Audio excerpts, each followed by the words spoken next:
Com a graça de Deus, eu acredito que eu vou conseguir falar. Eu quero falar hoje, essa noite, dos 10 erros graves que os discipuladores nunca deveriam cometer. Os 10 erros graves que os discipuladores nunca deveriam cometer. Confesso que quando estava estudando, me senti mais habilitado para ministrar sobre isso, porque eu particularmente me identifiquei com quase todos os 10. Já cometi quase todos, então eu estou aqui bem preparado para te falar sobre isso. E eu acredito que você vai aprender também junto comigo, e nós não vamos mais cometer esses mesmos erros. Talvez vai ter outros assuntos sobre novos erros que nós cometemos para frente, mas esses daqui nós não vamos mais cair nesses erros. Há um ditado, chinês que diz assim, um provérbio chinês que diz assim: os sábios aprendem com os erros dos outros, os tolos com os próprios erros, e os idiotas não aprendem nunca. Só que essa igreja não costuma regimentar idiotas. Essa igreja tem sábios. Então nós vamos aprender com essa questão que sinaliza erros de outros. Eu e você vamos aprender com erros dos outros. E eu quero aqui já de cara colocar aí para você o primeiro erro, porque às vezes eu estico um pouco e aí acabo não aproveitando bem o horário, mas eu vou fechar hoje, em nome de Jesus, com esses 10 erros que os discipuladores não devem cometer. O primeiro deles é o erro de não ser um bom exemplo de discípulo. Essa fala já foi dada, pastor Marcelo, quando estava falando sobre os fundamentos. Ele citou sobre, se você quer ser um bom discipulador, você precisa primeiramente ser um bom discípulo. E nós não podemos mais cair nesse erro, porque escuta uma coisa aqui: se tem algo que as pessoas estão buscando nessa questão de ter aptidão por um discipulador, o que eles mais querem é que o seu discipulador tenha um bom testemunho. Eles não querem seguir, ninguém quer seguir uma pessoa que não sabe para onde está indo, uma pessoa que não tenha luz no seu caminho. Ninguém quer seguir alguém que está desnorteado, desorientado, que não sabe aonde quer chegar. Nós não podemos ser discipulador que não tem exemplo, que não tem testemunho. Paulo, escrevendo aos Coríntios, no capítulo 11 de 1 Coríntios, coloca para nós aí, por favor, 1 Coríntios capítulo 11, no versículo 1, olha só, abre a Bíblia aí, filho, tira esse, coloca a Bíblia, 1 Coríntios, olha só: tornem-se meus imitadores, como eu sou de Cristo. O Paulo chamava para si essa responsabilidade, ele dizia: vocês precisam me imitar, vocês precisam imitar o que eu faço. Agora, deixa eu te falar algo aqui. Quando a gente lê esse texto, a gente diz assim: mas era Paulo. Mas você sabe a história de Paulo? Quando você lê Romanos 7, ele se sente impotente diante de algumas situações. Ele diz assim: desventurado homem que sou, quem me livrará do corpo dessa morte? O bem que eu quero fazer eu não consigo, mas o mal que eu detesto eu acabo fazendo. Quem era esse Paulo que está dizendo: sejam meus imitadores como eu sou de Cristo?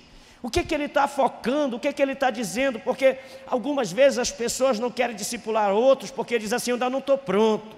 E quando ele diz que não está pronto, é porque ele diz: eu não tenho ainda um testemunho 100%. Você nunca vai ter um testemunho 100%, porque você está num processo. Aquele que começou a boa obra há de completar até o dia da vinda de Cristo Jesus. O que o Paulo está dizendo é: olhem para mim, eu tenho as minhas fragilidades, eu tenho as minhas impotências, eu tenho os meus momentos difíceis, mas uma coisa eu faço, eu prossigo para o alvo. Ou seja, quem continua prosseguindo para o alvo, mesmo com as dificuldades, É alguém que compreendeu plenamente a graça de Deus. A graça de Deus alcançou ele, o favor imerecido. E ele diz: eu quero que vocês sejam meus imitadores como eu sou de Cristo. Filipenses 3,17, ele ainda enriquece mais essa questão de nós sermos modelo do discipulado. Filipenses 3,17, olha só: irmãos, sigam unidos o meu exemplo. Sigam unidos o meu exemplo e observe os que vivem de acordo com o padrão. Olha só, a palavra padrão, muitas das vezes, ela é interpretada de uma forma errônea, mas a palavra padrão é o pai, ou seja, aquele que dá o comando, o dono da casa, aquele que tem a autoridade, aquele que tem o governo. Ele está dizendo: vocês precisam de entender que há uma forma de vocês olharem para mim, ver Cristo na minha vida, continuar me seguindo unido, unidade. E ele diz: sigam o meu exemplo e observem os que vivem de acordo com o padrão que lhes apresentamos. Ele diz: o cristianismo, no processo do discipulado, de ser o exemplo, o modelo de discipulado, tem um padrão: a santificação, a paz com todos, há um momento de comunhão, de unidade. Então, queridos, deixa eu falar para você aqui. Muitas vezes nós achamos que somos bons discipuladores.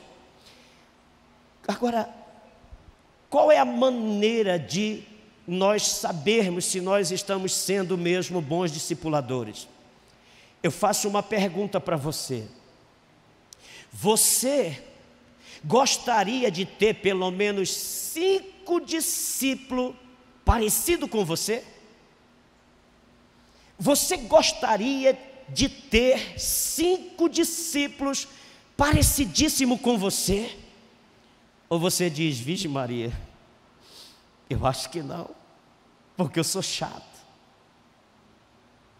Qual foi a última vez que você colocou o crivo para se avaliar, perguntando para os seus discípulos como que eles estão lhe vendo? Esse seu discípulo, se ele pudesse dizer assim: ah, rapaz, eu quero te sinalizar algumas coisas, eu não suporto mais, eu venho para esse discipulado mesmo me arrastando, porque tem que vir, porque se não vier vai ficar feio, mas se eu pudesse, eu pagaria o resgate, porque eu me sinto sequestrado, eu quero ser livre desse discipulado. Você tem que se expor a isso. Eu lembro um dia sentado bem aqui onde está a Kathleen, bem aí mesmo, e um discípulo meu se levantou da cadeira e virou as costas para mim. Me deu vontade de dar um Hadouken nas costas dele.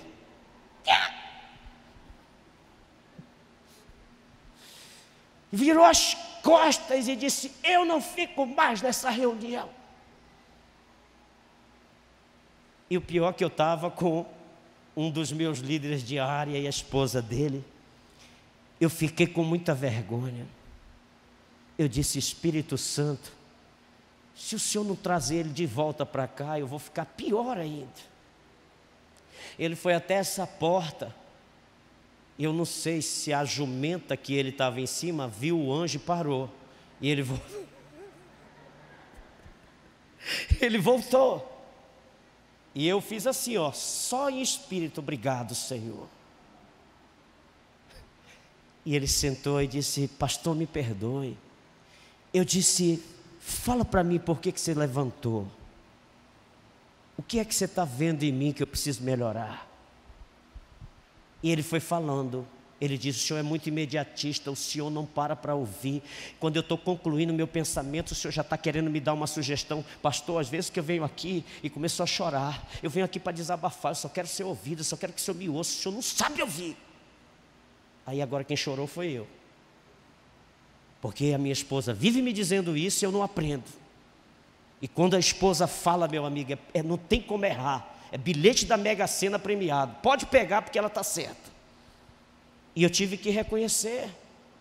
Pastor Melvin, ele tem uma frase que ele diz assim, quando ele prega para casais, ele diz assim: a maior demonstração de amor que um pai pode dar para os seus filhos é amar a mãe deles.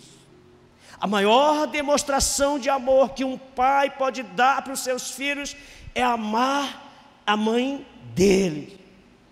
E sabe, dentro do discipulado, a maior demonstração do seu amor para com o seu discípulo é que você seja um discipulador que ama seu discípulo.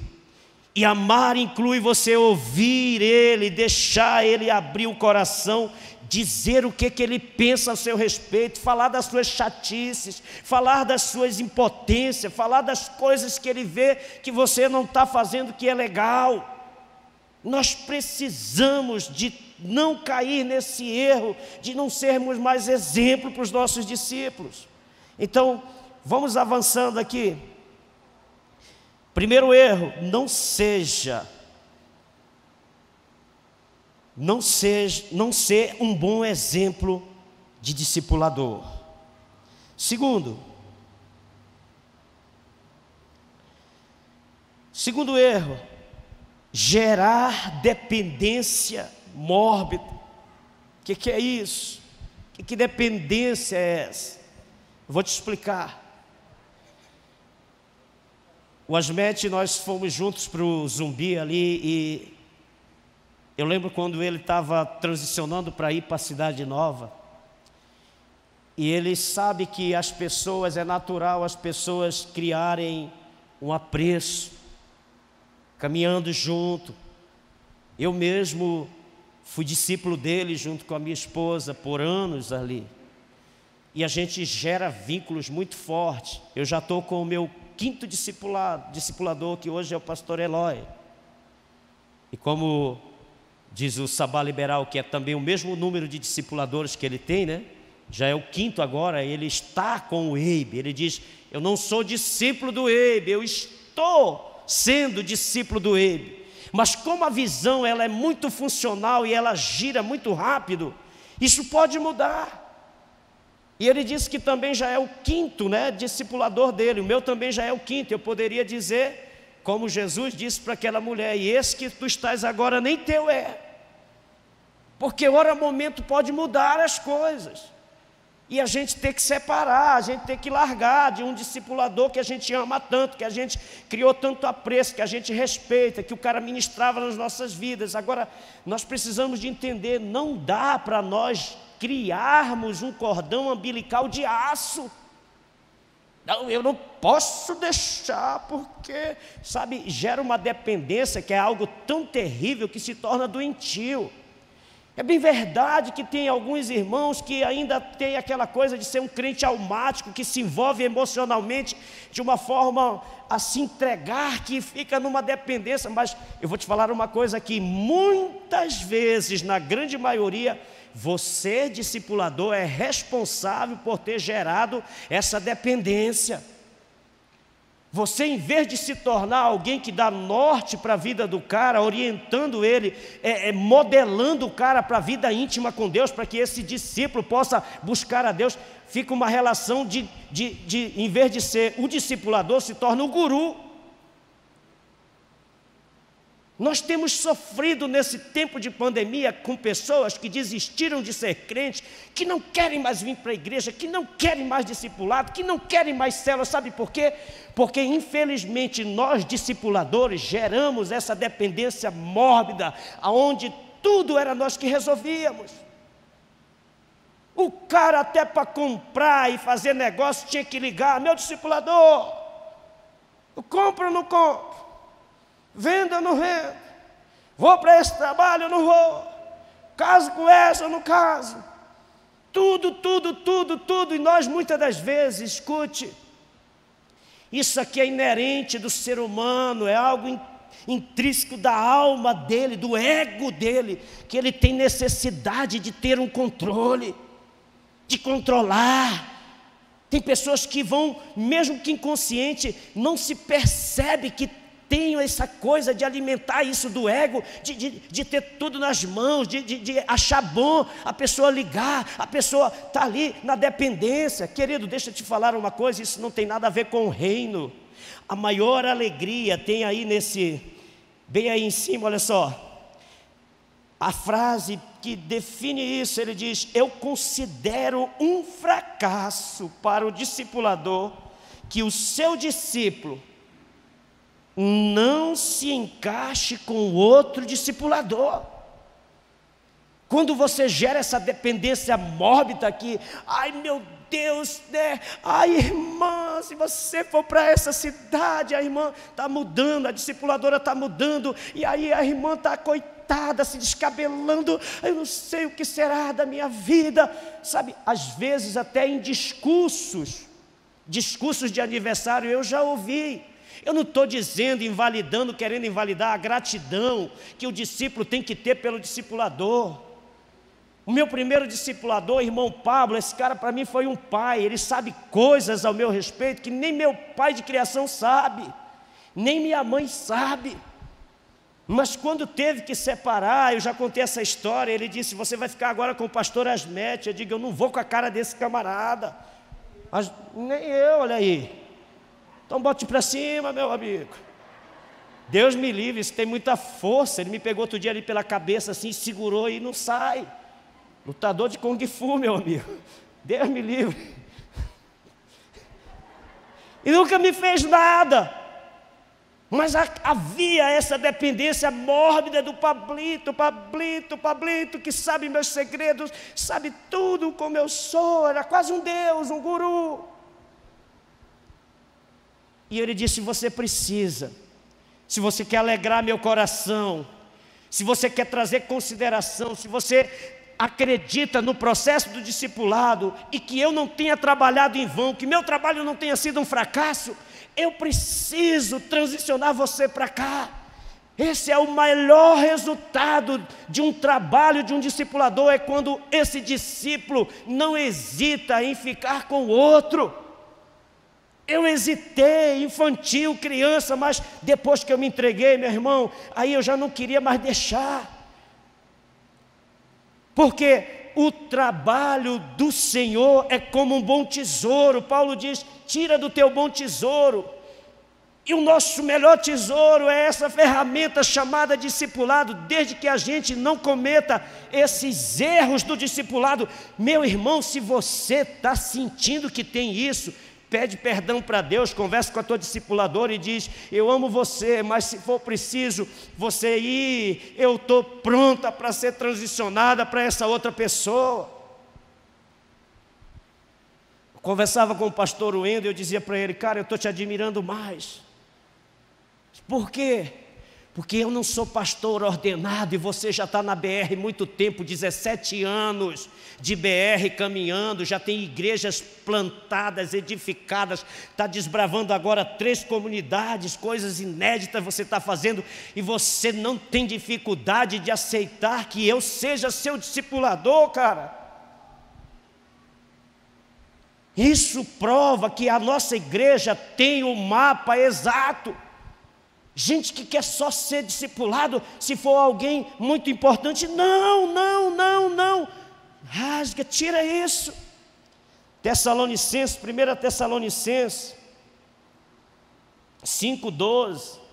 Olha só o que aqui Paulo novamente, 1 Tessalonicenses 5,12. Agora lhes pedimos, irmãos, que tenham consideração para com os que se esforçam no trabalho entre vocês. Paulo está dizendo isso para quê?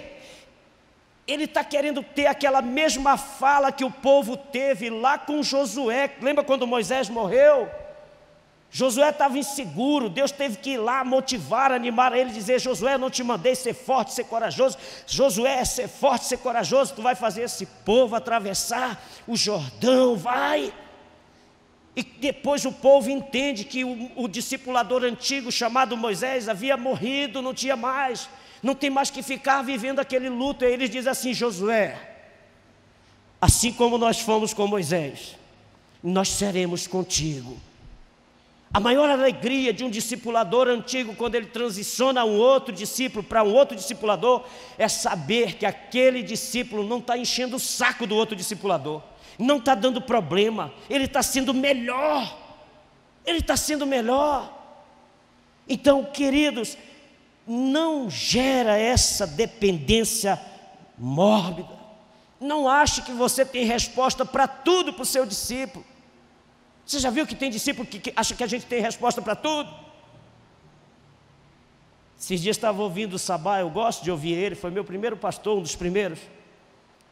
E o cara perguntou para ele diz isso na pregação, o cara perguntou para ele se ele sabia algo ali. E ele disse, não, eu não sei.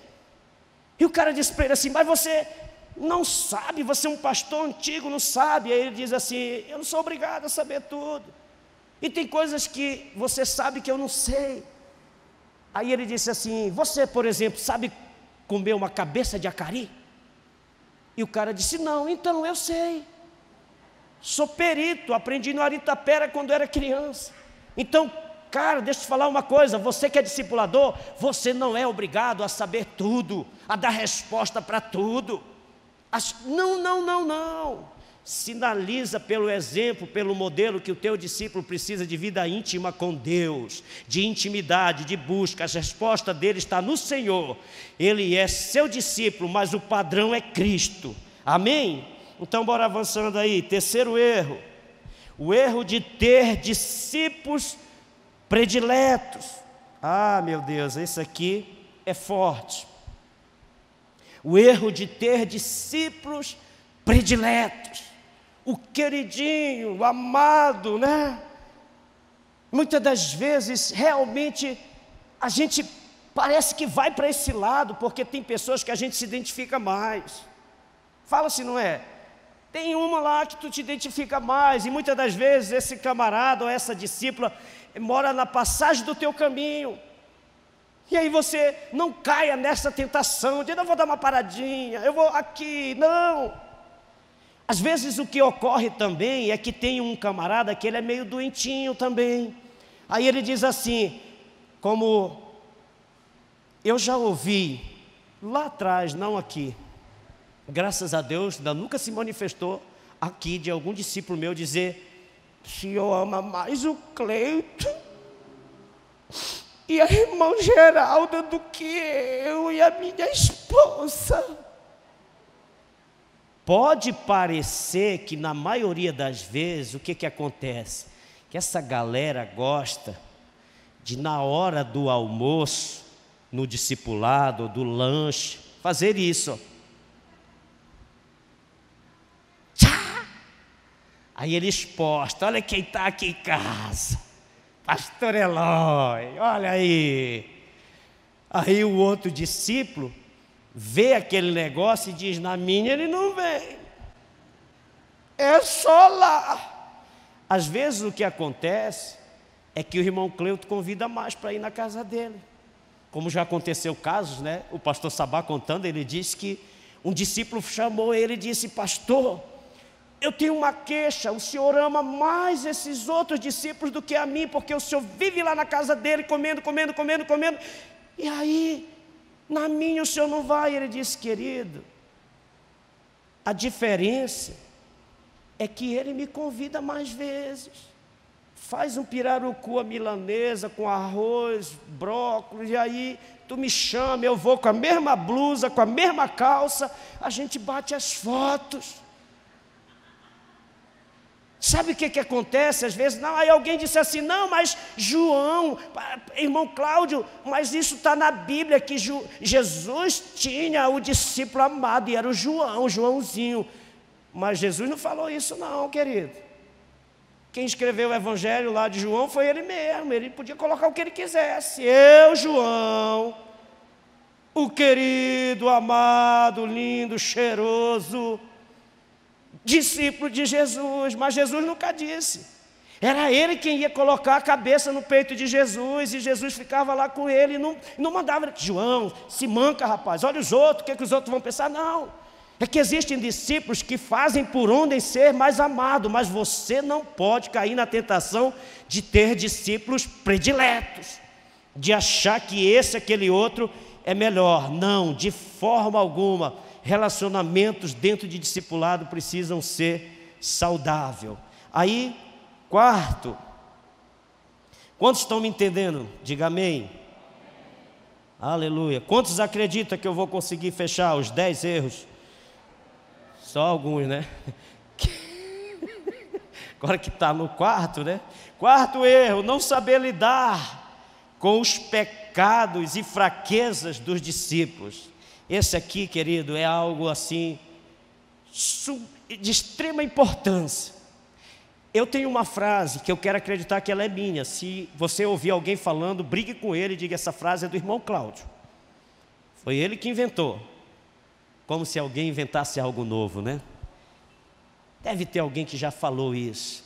Mas essa frase, eu digo assim: para que o discipulado funcione, é necessário que haja segurança e sigilo na partilha do discipulado, ou seja, na confissão do discipulado, na confissão do pecado.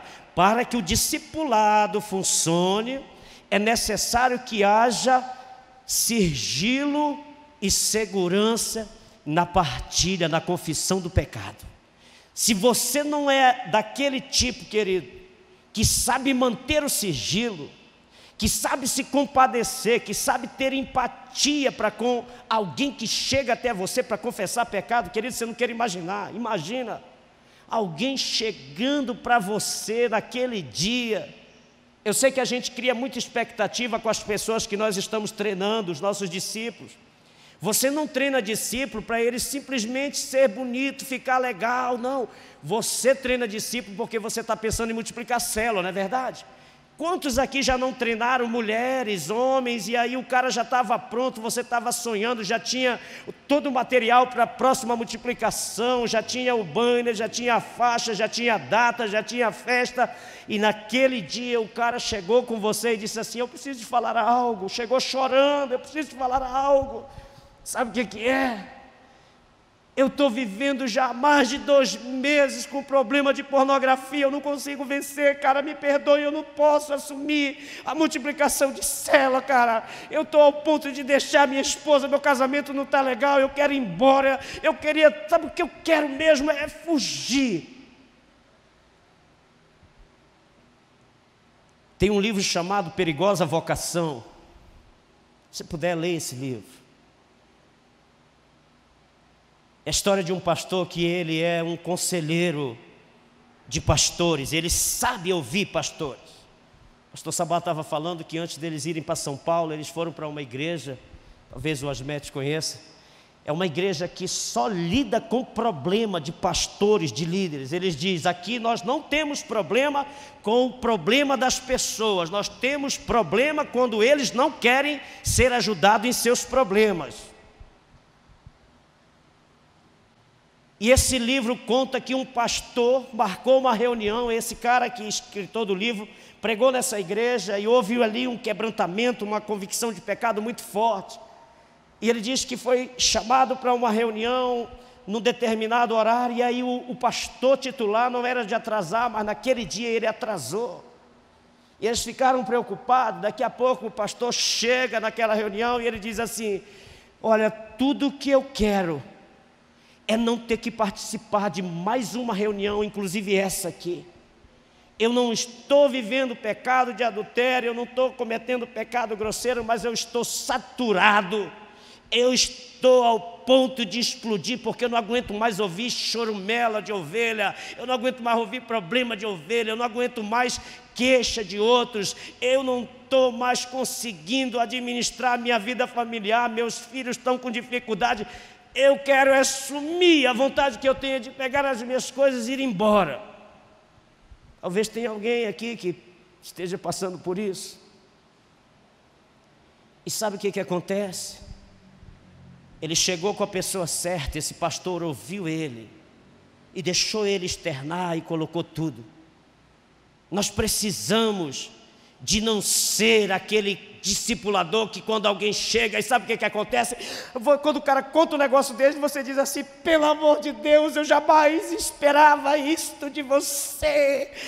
Eu investi tanto tempo em você, cara. Eu comprei material caro, noites e noites contigo, nós já estávamos sonhando, e agora o que a gente vai fazer? Como é que vai ser? Ei, irmão, isso é um erro gravíssimo, porque você não sabe a dificuldade que esse cara encontrou para sair da casa dele e colocar no teu colo um pecado íntimo de estimação que ele quer vencer mesmo.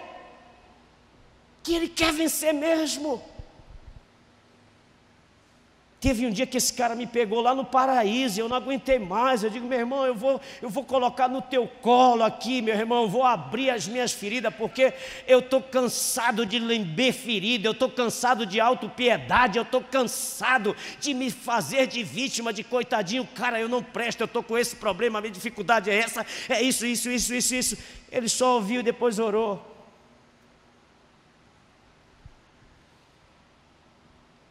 Talvez o que precisa é nós lembrarmos que esse carro-chefe do discipulado, ele tem freio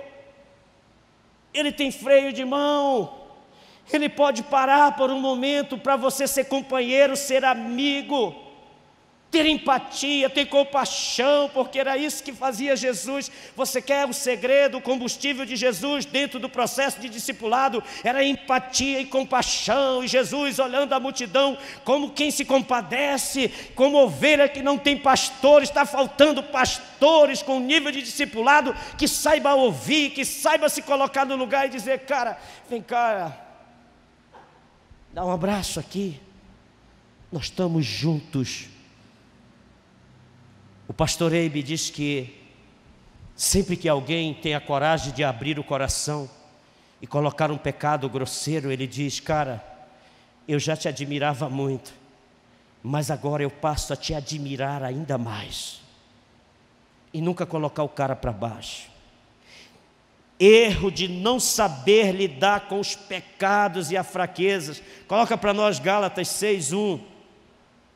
Se você tiver, eu não sei, tem alguém que tem aquela Bíblia, a mensagem aí no celular? Júnior, tem aí a mensagem, Júnior? Poxa, Júnior. Tem alguém que tem a Bíblia, a mensagem? Deixa eu ver se abre aqui no meu celular. Nessa versão da mensagem, ela está muito legal, eu gosto. Eu não sabia, mas outro dia o Asmed estava pregando e falou que essa Bíblia, a mensagem, foi escrito de um homem para os seus filhos, né? Para poder entender melhor, né? Isso, Asmed. E eu achei muito legal. Olha, ela abriu aqui, Gálatas 6, você pode abrir aí na sua, e ele vai colocar aqui também. Gálatas 6, versículo 1, né? Aí diz: meus irmãos, se alguém for apanhado em alguma falta, vocês que são espirituais, cadê os espirituais, os homens e as mulheres aí? Dá um glória a Deus. Rapaz, vocês ficaram com muito medo, né? Pensando que é pegadinha, né? Vocês que são espirituais devem ajudar essa pessoa a se corrigir. Olha, se alguém chegar e for pego, apanhado em dificuldade, vocês que são espirituais. Agora olha o que ele diz aqui na mensagem: amigos, vivam com criatividade. Se alguém cair em pecado, restaure-no com perdão. Guardem as críticas. Cuidado, você que tem a língua grande, igual a do Tamanduá, que fala mal de todo mundo, com intenção de derrubar. Um dia eu ainda vou me rir de tu. Tu vai meter o dedo até rachar no buraco de uma boca do surucucu.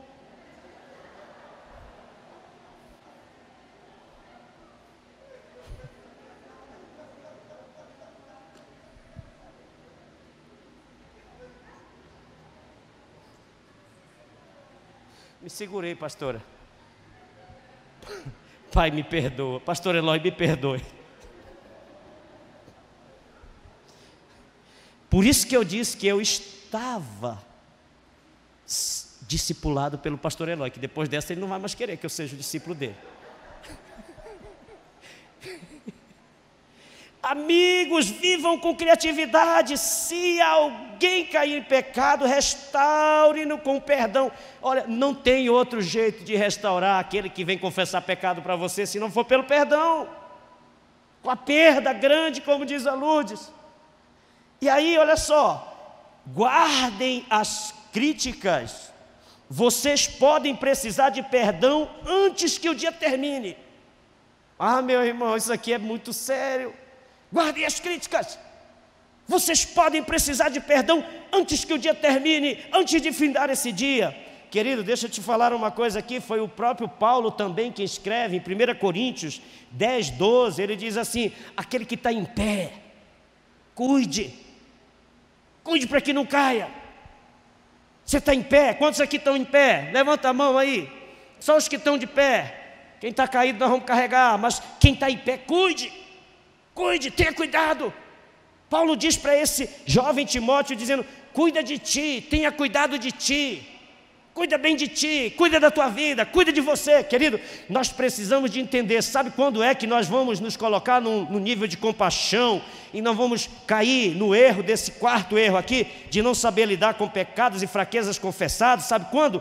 Quando nós estivermos cuidando bem de nós, que a nossa autoestima estiver para cima, que o nosso TSD estiver em dia, quando o nosso culto doméstico estiver funcionando, quando nós estivermos assiduamente frequentando os nossos discipulados, aí nós vamos poder dar resposta de compaixão, porque nós queremos ter compaixão, mas ninguém gasta tempo com palavra.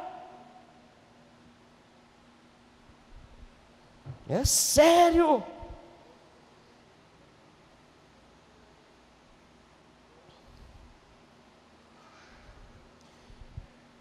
Diz aqui nessa frase: um bom discipulador espera a melhor hora para conversar, ele nunca corrige com raiva. Agora eu vou falar uma coisa para você, ó. O bom discipulador espera a melhor hora de conversar, nunca corrige com raiva. Mas eu não sei você, mas parece que eu vou falar entre eu e a Elis. Está bem aqui ela. Se eu estiver mentindo, que cai o coco na cabeça dela agora. Mas na grande maioria que nós temos dificuldade, sabe qual é o melhor momento que eu acho que é para corrigir? É com raiva, que eu digo: está vendo? Eu não te falei, criatura. Tu não me ouve, quando é que tu vai me ouvir? Você já viu que parece que quando você vai corrigir as pessoas depois de 3 dias, que você já não está mais com raiva, parece que não funciona. Mas o bom discipulador, ele não vai corrigir com raiva, porque você vai falar coisas, querido, que não vai ser legal, que vai ferir, que vai machucar. Está lá o provérbio dizendo: no muito falar não falta transgressão. Está lá os provérbios que eu li agora há pouco aqui, olha, para os meninos ali eu vou fechar com isso, eu paro aqui, aí na outra terça o pastor Eloy termina.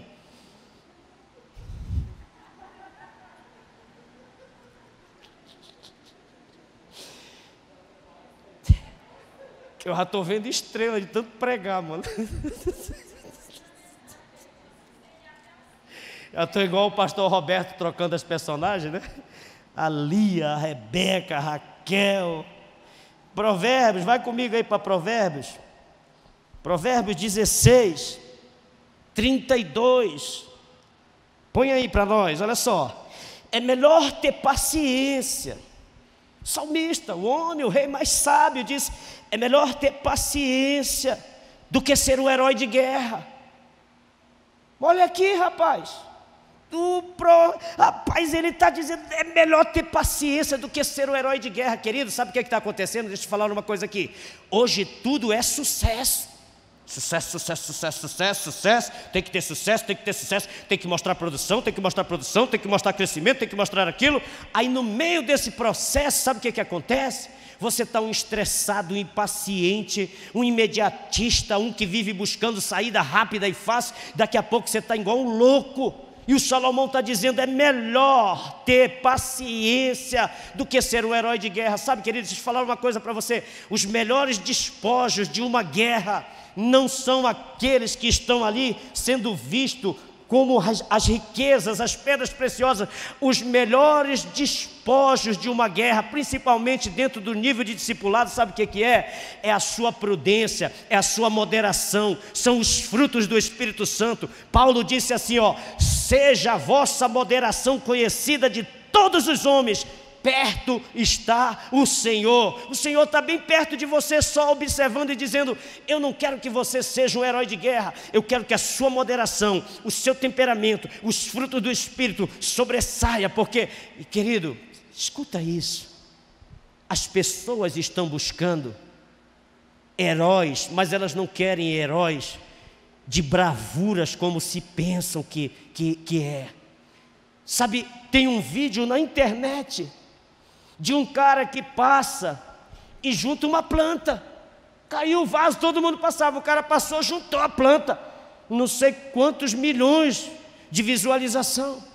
O mundo está carente de pessoas que manifestem os frutos do Espírito Santo, e nós precisamos ir treinando isso dentro do processo de discipulado.